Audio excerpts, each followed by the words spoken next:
Un exercice ici sur l'action de l'acide sulfurique sur un alliage. Alors, on fait réagir une solution d'acide sulfurique diluée en excès sur 80 grammes d'un alliage de laiton. Alors, le laiton ici contient du cuivre et du zinc. Donc, première question, petit a, il faut écrire l'équation bilan de la réaction ayant lieu dans ces conditions. Et dans une deuxième question, sachant que le volume d'hydrogène formé est égal à 7179 ml, il faut trouver la composition centésimale du laiton, c'est-à-dire les pourcentages massiques des différents éléments, c'est-à-dire ici le cuivre et le zinc, dans le laiton. On donne la masse molaire du cuivre 63,5 g par mol, la masse molaire du zinc 65,4 g par mol, et le volume d'une mole de gaz, mesuré dans les conditions normales, 22,4 litres. Donc, première question, j'ai représenté ici sur un axe les différents couples en présence. L'ion cuivre 2, cuivre solide, l'ion H3O+, le dihydrogène H2, l'ion zinc 2, et ici le zinc. Ici, j'ai représenté la force des oxydants, et ici, j'ai représenté la force des réducteurs. On s'aperçoit ici que H2 est plus réducteur que le cuivre. Donc H3O+, ne va pas pouvoir réagir avec Cu. Par contre, le zinc est un métal ici plus réducteur que H2. Il va donc y avoir ici la possibilité que H3O+ oxyde le zinc par la règle du gamma pour former ici l'ion Zn2+, et le dihydrogène H2 gazeux. Donc c'est cette réaction ici d'oxydoréduction que nous allons écrire. Alors pour le couple H+H2, donc vous avez vu que je n'ai pas mis H3O+, hein, je vais le mettre tout à l'heure. Entre nous, H+, et H3O+, c'est quasiment pareil, à une molécule d'eau près. Donc j'écris ici H+, H2. Alors j'équilibre ici les atomes d'hydrogène, donc il m'en faut 2. Ici j'ai 2 charges plus, donc je vais rajouter 2 électrons. Et ici je vais faire apparaître, donc ici je vais rajouter, quand j'ai H+, je vais rajouter ici 2 H2O, à gauche et à droite. Ainsi, la demi-équation électronique se transforme en, et étant donné que H2O plus H+, ça fait H3O+, 2H3O+, plus 2 électrons, H2 plus 2H2O.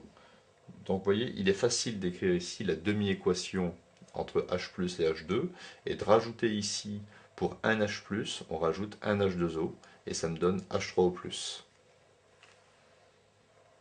Pour le couple Zn2+Zn, donc ici les atomes de zinc sont équilibrés, je vais juste rajouter ici 2 électrons. Alors je vais coupler maintenant les deux demi-équations électroniques pour obtenir l'équation bilan. Je tire un trait, je fais apparaître ici les électrons, ici sont à gauche et ici sont à droite. Donc dans l'équation bilan, je ne vais pas faire réapparaître les électrons et je vais écrire que le zinc ici est attaqué par la solution d'acide chlorhydrique via H3O+, pour former ici de l'hydrogène gaz plus deux molécules d'eau plus un cation Zn2+. Pour être plus précis, on rajoute ici H3O+ aqueux et Zn2+ aqueux, donc des ions présents dans l'eau. Retenez bien ça aussi, on préfère écrire l'ion hydronium H3O+, plutôt que d'écrire H+. Dans une deuxième partie d'exercice, on va essayer de trouver la composition centésimale du laiton. Alors on va faire ici une sorte d'organigramme. Alors le voici. Connaissant le volume d'H2 dégagé, on pourra avoir accès au nombre de moles d'H2. Ensuite, par un raisonnement ici, au niveau de l'équation bilan, on peut trouver le nombre de moles de zinc initialement présent avant que ne débute la réaction. Si on a le nombre de moles de zinc, on pourra avoir la masse de zinc, et on pourra ensuite, connaissant la masse totale de l'alliage, avoir le pourcentage massique en zinc et en cuivre de l'alliage. Le nombre de moles d'H2 libéré, c'est le volume d'H2 libéré divisé par le volume molaire. 7179 ml, ça fait 7,179. ici litres, et le volume d'une mole 22,4. Je trouve 0,32 mol pour le nombre de moles d'H2 libérés. Ensuite, le nombre de moles de zinc initial est égal exactement au nombre de moles H2 libérés. On le voit ici par rapport au coefficient. Une mole de zinc donne une mole d'H2.